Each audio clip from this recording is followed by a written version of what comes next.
Hello friends, welcome to my channel.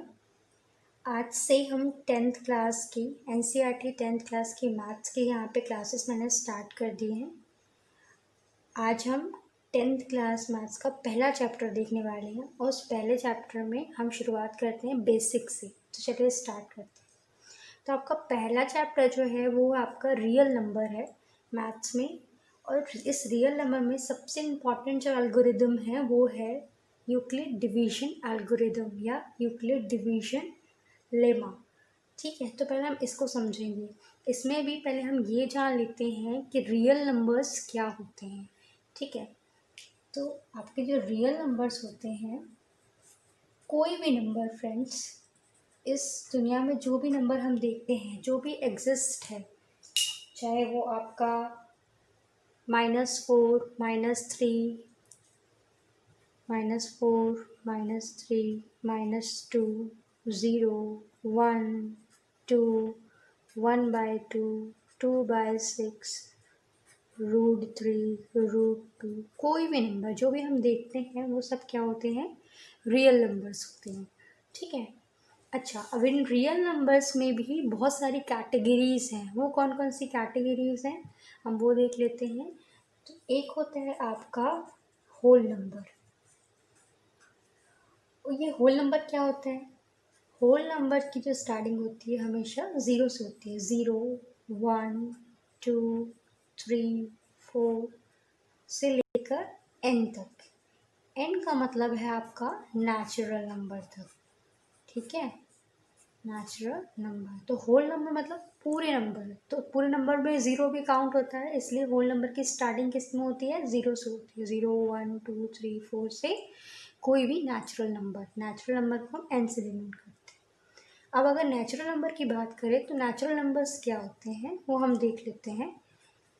Natural number, आपका जो natural number होता है वो होता है 1, 2, 3। 0 से स्टार्ट नहीं होगा, 1 से स्टार्ट होगा। 1, 2, 3, 4 से लेकर n। n का मतलब यहाँ पे है इन्फिनिटी से, मतलब इस नंबर का कोई एंड नहीं है, अनगिनत है ना। आप उसको कहीं तक भी ले सकते हैं, करोड़, अरब, कुछ भी हो सकता है। नेचुरल नंबर कहाँ से स्टार्ट होते हैं? 1, 2, 3, 4 से अनगिनत तक। ठीक है, इसके अलावा एक हमारा होता है rational number. Rational number, rational number क्या होते हैं? रैशनल नंबर वो नंबर होते हैं जिन्हें हम P/Q के फॉर्म में लिखते हैं। ठीक है, जिन भी नंबर्स को हम P/Q के फॉर्म में लिखते हैं वो रैशनल नंबर होते हैं। रैशनल नंबर होने की भी एक शर्त होती है। क्या होती है? Q is not equal to 0। Q का वैल्यू कभी भी 0 के इक्वल नहीं होता। अगर कोई रैशनल नंबर है तो वो रैशनल नंबर तभी होगा जब Q का वैल्यू 0 के बराबर नहीं होगा। 0 नहीं होगा तो क्या होगा? 0 के अलावा कोई भी नंबर आप हो सकता है। 1 हो सकता है, 2 हो सकता है, 3 हो सकता है, 4 हो सकता है, कुछ भी हो सकता है, लेकिन 0 नहीं होना चाहिए। ठीक है, या हम बोले डिनोमिनेटर में 0 नहीं होना चाहिए। अच्छा, क्यों नहीं होना चाहिए ये देख लेते हैं। हमें पता है जब हम किसी भी नंबर के अपॉन में ज़ीरो लगाते हैं, डिनोमिनेटर में ज़ीरो लगाते हैं, तो उसका वैल्यू हो जाता है इन्फिनिटी। ठीक है, इसलिए हम कभी भी रैशनल नंबर में क्यू की वैल्यू 0 नहीं रखते। ठीक है, लेकिन अगर यही 0 न्यूमरेटर में हो या ऊपर वाले नंबर पे हो, अपॉन के जस्ट ऊपर, तो इसकी वैल्यू क्या होती है? 0 होती है। ठीक है, अब हम देख लेते हैं इसके अलावा एक होता है आपका इर्रेशनल नंबर। इर्रेशनल नंबर, ये एक आपका था रैशनल नंबर, और ये आपका एक है इर्रेशनल नंबर। इर्रेशनल नंबर हम किससे बोलते हैं? आपने मैथ्स में पढ़ा होगा 5 इस प्रकार की कुछ चीज़ होती है। जैसे 5 ये एक साइन है, इसको क्या बोलते हैं हम? 22/7, 22/7 बोलते हैं।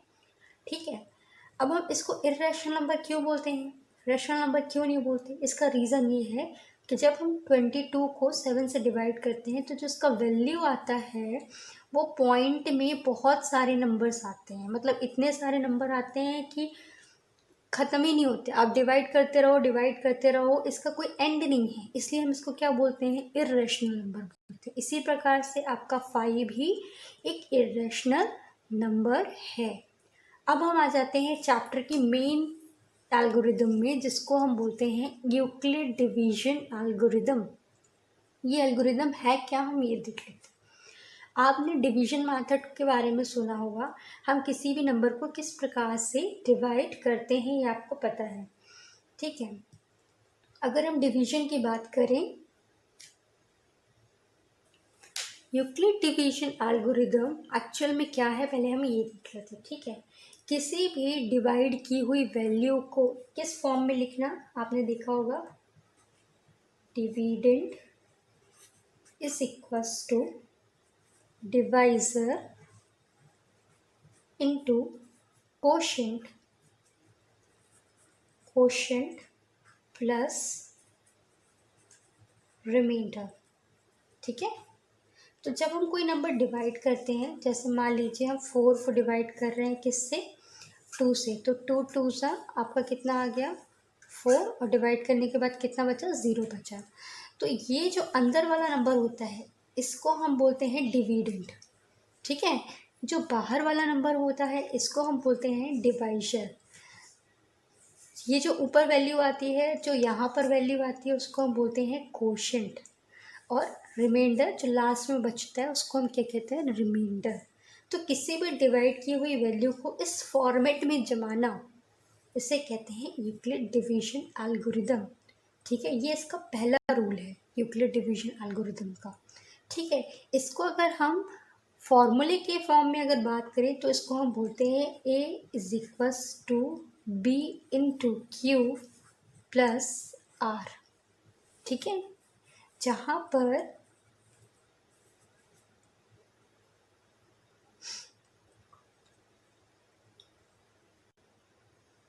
पर आपका 0 लेस देन इक्वल टू होता है R के, और R लेस देन होता है B के।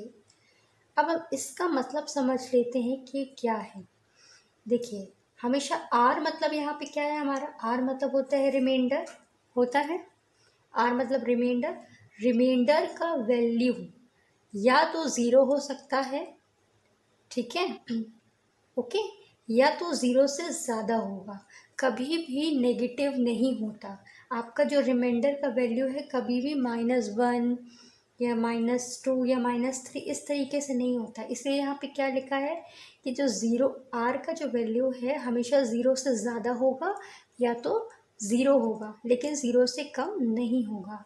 लेकिन यहाँ पे जो लिखा है वो क्या लिखा है कि B greater than R। B greater than R का क्या मतलब होता है कि जो आपका डिवाइज़र है उस डिवाइज़र की वैल्यू हमेशा R से क्या होगी, ज़्यादा होगी, हमेशा R से ज़्यादा होगी, ठीक है। तो यूक्लिड डिवीजन एल्गोरिदम, हम जो भी नंबर डिवाइड करते हैं या जिस भी नंबर का भाग लगाते हैं उसको इस फॉर्म में लिखना ही है हमारा यूक्लिड डिवीजन एल्गोरिदम। लेकिन इसमें एक और इम्पॉर्टेंट चीज़ आती है जिसको हम कहते हैं कि यूक्लिड डिवीजन एल्गोरिदम में हम तब तक किसी नंबर को डिवाइड करते हैं जब तक कि रिमाइंडर 0 ना आ जाए, ठीक है। इस चीज़ को हमेशा ध्यान रखना है कि हम यूक्लिड डिवीजन एल्गोरिदम में किसी भी नंबर का डिवाइड या डिवीजन तब तक करते हैं जब तक कि आपका जो रिमाइंडर है वो 0 ना आ जाए। हम यहाँ पे 2 पॉइंट लिख रहे हैं, एक तो आपका ये हो गया dividend is equal to divisor into quotient plus remainder, और दूसरा क्या है, किसी भी नंबर को तब तक डिवाइड करेंगे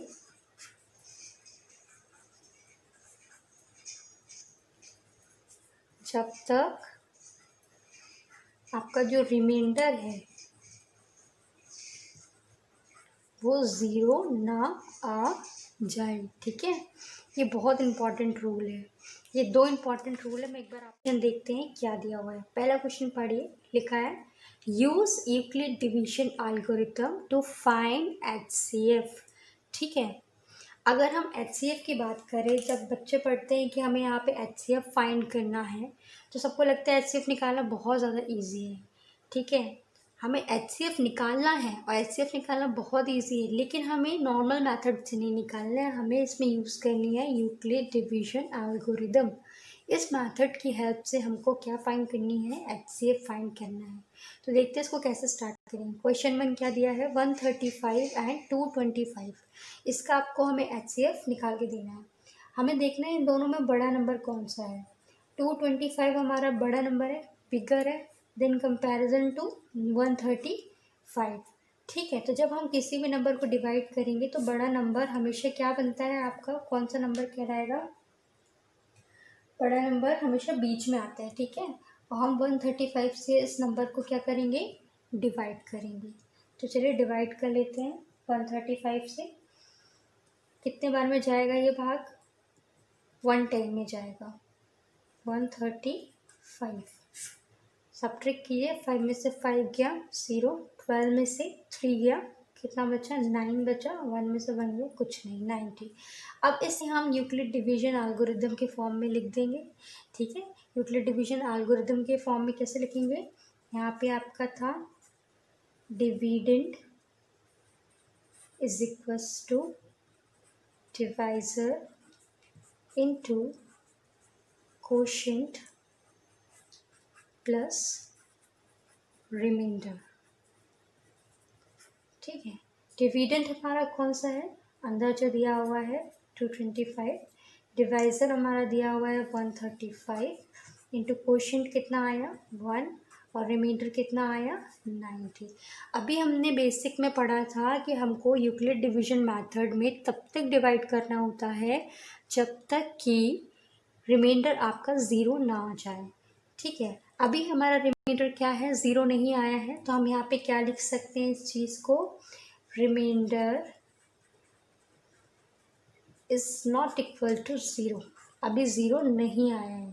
ठीक है, या फिर हम इसको लिख सकते हैं 90 is not equal to zero. तो अब मेथड को हम फिर से डिवाइड करेंगे। ठीक है, इसी क्वेश्चन में हम फिर से डिवीजन आगे बढ़ाएंगे। उसको कैसे बढ़ाना है, अब ये याद रखना है। देखिए, जो भी डिवाइज़र आपका आएगा, ठीक है, जब आपका रिमाइंडर ज़ीरो नहीं आएगा तो आपका जो डिवाइज़र है उसको हम क्या मान लेते हैं, उसको हम मान लेते हैं हमारा डिविडेंड। क्या मान लेते हैं, डिविडेंड। मतलब हम 135 को अब यहाँ लिखेंगे। ठीक है, और जो हमारा रिमाइंडर होता है उस रिमाइंडर को हम क्या मान लेते हैं, डिवाइज़र। डिवाइज़र जब हमारा रिमाइंडर ज़ीरो नहीं आता तब हम डिवीज़र को मान लेते हैं डिविडेंड और रिमाइंडर को मान लेते हैं डिवाइज़र। तो डिवाइज़र कितना आ गया 90। चलिए अब हम इसको डिवाइड करके देख लेते हैं। तो 135 अंदर रख देंगे, ठीक है, डिविडेंड, और डिवीज़र को हम बाहर रखेंगे 90। 90 से डिवाइड करते हैं, 90 का टेबल पढ़े, 90 वन सा 90, 92 से 180 होगा। 180 135 से ज़्यादा हो रहा है इसलिए 1 टाइम जाएगा। 90 वन सा 90, इसको सब्ट्रैक्ट करते हैं, 5 बचा। 13 में से 9 अगर हम सब्ट्रैक्ट करते हैं तो कितना बचता है, यहाँ 4 बचता है। ठीक है, मतलब अगर हम अभी भी देखें तो रिमाइंडर हमारा कितना आ रहा है, 45 आ रहा है। ठीक है, रिमाइंडर हमारा आ रहा है 45। हम यहाँ लिख सकते हैं 135 इज इक्वल्स टू 90 इंटू क्या आएगा, कोशेंट। कोशेंट हमारा कितना आ रहा है, 1 आ रहा है। ठीक है, प्लस रिमाइंडर कितना आ रहा है, रिमाइंडर आ रहा है हमारा 45। ठीक है, सही फॉर्मेट में जम गया। अब हम यहाँ देख रहे हैं हमारा रिमाइंडर अभी भी ज़ीरो नहीं है, तो हम क्या बोलेंगे, again remainder is not equal to zero. हमारा रिमाइंडर अभी भी ज़ीरो नहीं है। तो अब हम फिर से वही सेम मेथड को फॉलो करेंगे जो हमने यहाँ पहले स्टेप में की थी।